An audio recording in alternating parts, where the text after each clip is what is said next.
இயக்க வரி. என்ன வரி? இயக்க வரி.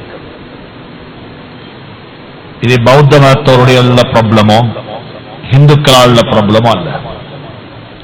கட்சி வரி, இயக்க வரி, அது எந்த இயக்கமாக இருந்தாலும் சரி, எந்த விதிவிலக்கும் இல்லை. ஒரு விஷயத்தை மிக தெளிவாக சொல்றேன். இந்த நாட்டுக்கு இயக்கங்களால் ஏற்பட்ட லாபம் இருக்குதே, இது மட்டுப்படுத்தப்பட்டது.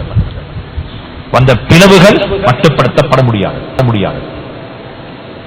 நனவுகள் கொஞ்சம் சாராயம் குடிக்கிற மாதிரி, சாராயம் குடிக்கிறது மாதிரி அல்லாஹ் குர்ஆன்ல சொல்றான். அதுல கொஞ்சம் நனவு இருக்குது, இல்லாம இல்லை. ஆனா என்ன கூடிக்குது? கெடுதிகள் கூடி. எந்த ஜமாத்தாக இருந்தாலும் சரி, எந்த விதிவிலக்கும் இல்லாம சொல்ற இயக்க வரிக்கு இது பொல்லாத வரி. இன்றைக்கு இலங்கையில் வாழக்கூடிய முஸ்லீம்களுக்கு காலி போலீஸ் ஸ்டேஷன்ல ஃபத்வா கொடுக்கப்பட்டது.